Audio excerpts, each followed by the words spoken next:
猫カフェファクトリー工場紹介動画第 4? 弾今回はちょっと前回言ってたね、石油らへんのところの工場をね、ちょっと紹介していこうかなと思っております。石油のとこなんだけど、ちょっと場所が離れてて、今ね、ここね今、ここがね、本社工場で、この辺がロータリーなんだけど、こっちの方だよね。石油がこっちの方でいっぱい取れて、こっちの方に石油があるから、ちょっとね、そっちまで行ってみましょう。これね、本社工場の下にある駐車場です。行ってみましょう。この車めっちゃ煙出るな。ただ小回りが利くさ、ちっちゃい車の方が運転しやすいからさ、今日はちょっとちっちゃい車で行こうってちっちゃい車で行くってしようって思ったんだけど、めっちゃ煙出るなこの車。あ、ちょっとね、正面にまだちょっと作りかけの建物があるから、ちょっとあれはね、そっとしといてほしいんだけど、こっちが石油方面となっております。だね、この見える建物が石油系統の建物で、あれは石油大橋やっぱりでっかい橋いっぺん建てたいよねって思って、でっかい橋がね、ちょっとね、作ってみたりしたんだけど、あっちのね、完成してない建物があるから、あそこが完成してからかな、でっかい橋についてもちゃんとちゃんと完成させるのは、よいしょ。今頑張って、なぜ小回りが利く車で来たかというと、このぐるぐるを降りていかなきゃいけないからなんだけど、到着。こっちのね、石油のエリアはね、ちょっと色合いをね、テーマカラーをちょっと、メインのね、本社工場の方とは違う色合いにしております。よいしょ。到着。ここがね、まず、石油を取ってきて、それを加工してる工場だね。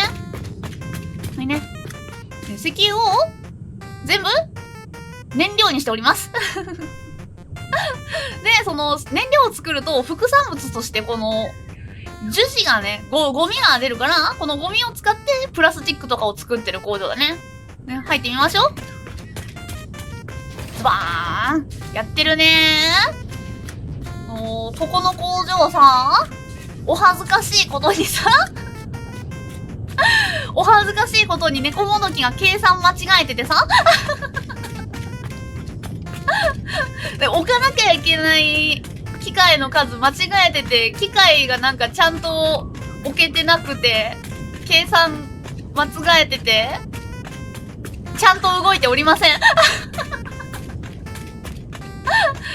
100% の力で動いておりません。だからちょいちょい黄色いね。なんかね、液体の工場難しくてさ、物をね、コンベヤで運ぶならいいんだけど、液体をなんかちゃんと運ぶ方法がよくわかんなくて、それ裏側だね。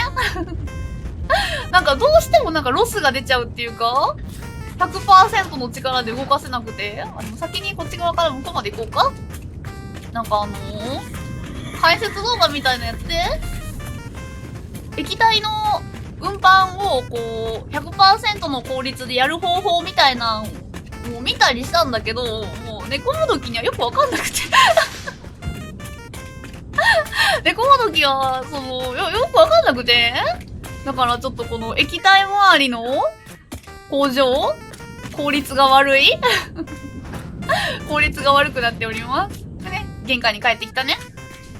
とりあえずここで石油を全部燃料と樹脂にしていると。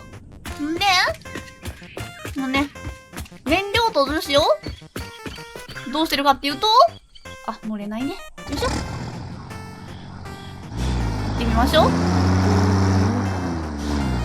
う。よいしょー。こっちだね。あ、向こうに本社とか見えるね。こっち側にね、それをね、活用してる工場があります。ね。看板もいろいろつけたり、猫缶屋は自然に優しいですよっていう広告をね、あ、でっかい人がなとこ乗っちゃってる。そう、ほら。猫缶屋ファクトリーまんじゅう難問セールとかね。猫缶屋の工場見学に来たらね、もうぜひ猫缶屋まんじゅうを買って帰ってねって言って。そこにいると、でっかい人たちそこにいると、看板見えないじゃん。そういうこともあったりね。あそこにいるでっかい人たちさ、追っ払ってもさ、なんか、ゲームまたつけたらすぐリポップするちゃうんだよね。ね。こっちね。ここが、こっち側の建物に作った燃料を使って、燃料をバリバリ燃やして、発電をしてる工場だね。まあ、工場っていうか発電所っていうか、ね。フュエルパワープラント ?114 台燃料発電機が置いてあるみたいだね。ね。作った燃料がどんどん上げられていくところも見えると、頑張ってるね。ここに入ると、ズバーンね。燃料発電機がめちゃめちゃ燃やしてますよと。環境を悪くしていますよと。それさ、これさ、ほら。なんか、ちゃんと動いてないのお恥ずかしいことにちゃんと動いてなくてさ、なんかさ、燃料をね、作ってるところはね、燃料が溢れちゃってるの？燃料が溢れちゃってね、たまに燃料を作ってる機械が止まっちゃうの？なのに、こっちの燃料を使って発電をしている子たちは、燃料が足らんって言ってたまに止まっちゃうの。これなんで？燃料は溢れる前提で作ったんだけど、まあね、計算間違えてたからちょっとちゃんと動いてないとこもあるんだけど、でも、こっち側はね、ちゃんと燃料は溢れるぐらいのね、前提で作ったのにね、なんでかね、定期的にね、燃料足らんって言ってね、この発電機止まっちゃうの。これはどうしたらいいんですか？頑張ってさ、こうやってさ、綺麗なさ、かっこいい工場を作ってさ、頑張って仕上げたのにさ、なんか、ちゃんと動かないの。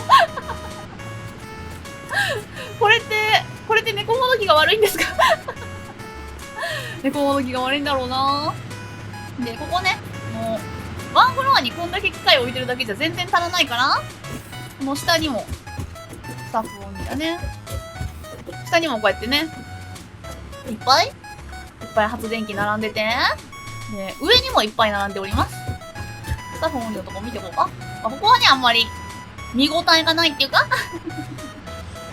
パイプが通ってるだけだからね、そんなに見応えのないコンベアフロアなんだけど、上の階も行ってみよう。上の階は、こっちから玄関の方から行けて、こっち2階行けますよ。ほんまにね、いっぱいいっぱいね、溜めてあるところがあったりして。よいしょ。登って、ここも、下のね、コンベア用のフロアだね。パイプを通すだけのとこはちょっとコンベアフロアが簡素になっちゃって、それが寂しいよね。上にも、こうやって、ありますよと。ちょいちょい赤いね、やっぱ。これ、どうしたらいいんだろう。猫もどきにはわからんのです、この液体の。サティスファクトリーの液体のあれが、ようわからんのです。まあ、ここでね、ちょっと一息ついたりもできると。で、ここね、テラスがテラスがあって世の中を眺められますよと。で、さっきのね、石油を精錬してる工場では、もう燃料と副産物の樹脂が出るって言ってたじゃんか。で、樹脂もちゃんと活用してあげないと、生産がね、詰まっちゃって、コンベヤ詰まっちゃってさ、止まっちゃうから、その樹脂を何に活用してるかというと、あっち側だね。あっち側の工場で、樹脂をプラスチックとかゴムに加工してるから、次はこっちを見に行ってみましょう。ね、あっちの工場は、駐車場がないかなあっちの工場に車で行きたい場合は、一旦ここにね、車を止めてから、徒歩で徒歩で向かってください。ちょっとね、土地が足らなくて駐車場を作る土地がね、足らなかったから、こっちの建物はね、駐車場ないです。こうやってね、いろいろ渡ってね、来てください。ここだね。よいしょよいしょ。もうね、ほら。やってるねー。やって。こっちのやつが、石油を燃料に生成した時に出るゴミで、こっち側のやつがそのゴミを使って作ってるプラとゴムだね。ズバーン。ここの工場はね、プラスチックが青いから、ちょっと青っぽい色合いの工場にしております。ここにね、木とか木とかね、生やしてみたりして。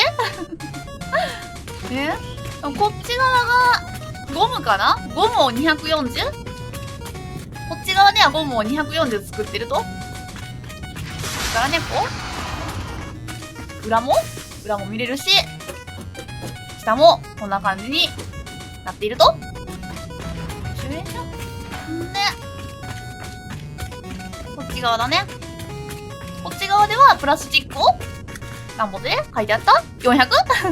プラスチックを400作ってると。プラスチックの方がね、なんかよく使うから、多めに。まあ、400ぐらい作っとったら当座はしのげるやろうということでね。400ぐらい作ってて。このね、床がさ、テカテカじゃんか？このテカテカの床を敷くためにプラスチックがいるからさ。猫窓時はもう床を絶対にテカテカにしたいかな床テカテカであればあるほどいいと思ってるから、ちょっとね、プラスチックよく使うんだよね。ねえ。ここの工場は、ちょっとね、この、また意味もないテラスがあって。ここからね、ちょっと、大自然をここのエリアさ、ちょっと風光明媚だからさ、こうやってなんか、活用しない大自然を活用したいことが多くて、あっちが本社だね。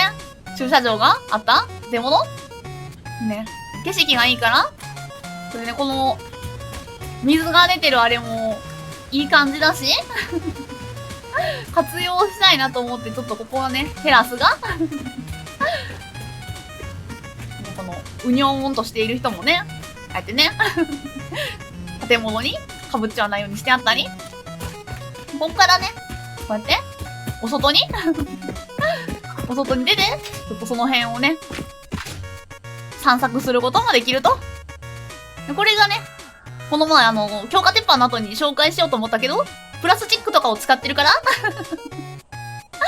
先にプラスチック作ってる工場を紹介しなきゃダメかと思った工場がこれだね。いやー、ということで、そんな感じかなということで、石油関連の工場紹介はこんなとこかなね、石油のところはこうやって、道がね、こっち側にこう繋がってて、ここがね、燃料発電をしていた工場ね。燃料発電の工場はでっかくなったわまさかこんなにでっかくなっちゃうとはって感じだよね。でこっちに行くとね、また強化鉄板の工場の方の道に繋がってて、まあ、ぐるっと、なんていうの、行き止まりの道じゃなくて、ぐるっと一周できますよっていう感じの作りになっております。こんな感じだね。まだ、ということで、今回の工場紹介動画はここまで。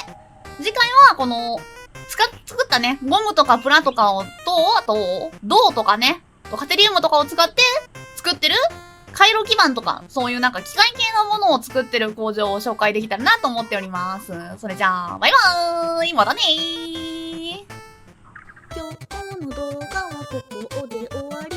猫かんやはもう石閉店。みんな仲良くお肉食べてね。次の動画もみんなで見てね。チャンネル登録、Twitter のフォロー